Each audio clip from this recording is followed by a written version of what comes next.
Well, Hoopfest Day One is in the books here in downtown Spokane, and Caitlin, as it is every year, so much fun to see everybody out here enjoying the game of basketball. Absolutely. This is my first ever Hoopfest. Super excited to be here, and I went out, caught up with a couple of teams out there in the streets, even players that have been playing Hoopfest for a really long time. Yeah, obviously a ton of people down here in downtown Spokane, but the main attraction today was the 3XBA Tournament Championship game. It was the Chosen Ones and B&B facing off in the championship game, and it was back and forth early. Destiny Henderson with a spin move and a drive to the hoop. The Chosen Ones up 7-3. But then B&B starts to close the gap. Serena Sundell, and they're only down by 1. And then Amy Okonkwo absolutely takes over this game. She drives to the hoop. B&B gets it done, and Okonkwo is the tournament MVP. I'm thankful to all the fans. I'm thankful to Hoopfest. I'm thankful that 3XBA for allowing me to be here and play with these amazing group of women and pro players. This is an amazing feeling. It's really intense, and I just love being a part of it. I think we just have a lot of smart players on our team, so we were able to recognize the mismatches and take advantage of what the defense was giving us.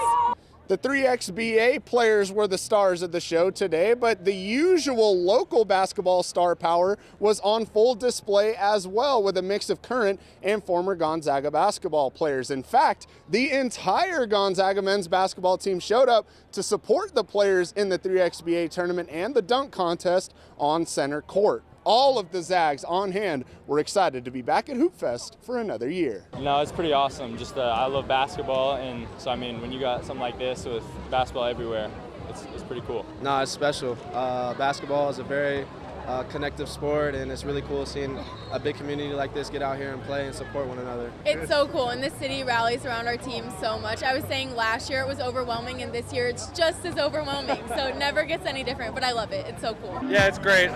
This is my third year being here, so just to be out in the community and watch them hoop, it's a lot of fun. Well, speaking of the former Zags, downtown today, Washington Wizards guard Corey Kispert was back in Spokane, signing autographs for fans and judging today's dunk contest.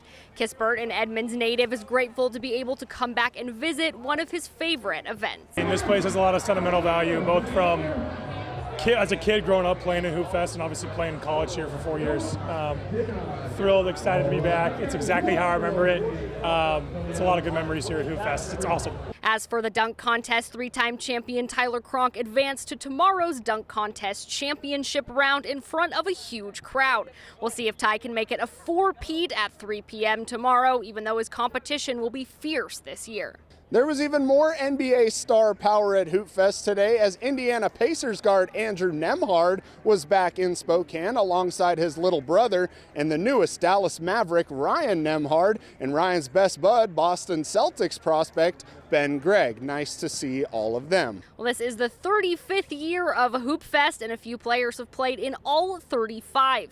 Rick Betts has been playing with his sons for 25 of those years, and although this year didn't really go according to plan, he loves that Hoopfest has become a family tradition. Every year my goal is to make one basket. This year I did not, although I did get a shot off, and I thought it was going to go in. So no, it's such a great fun time for Spokane, and I used to just love watching my sons play. Now I could really care less about them. It's all about my grandsons and daughters. Now there are sports teams known as the Outlaws, but here at Hoopfest we have the In-Laws. Look at those sweet jerseys the guys are rocking. Now these guys started playing together a few years ago when Michael DeVries' family moved to Spokane, and now the brothers-in-law have an annual tradition. I have a couple of sisters back home in Colorado, and they both are married and they love basketball, so I have a great relationship with my brother. My brother-in-law is down there. And then my wife is actually from Spokane Valley, and her sister just got married last year. And her husband also I have a great relationship with, and they all love basketball.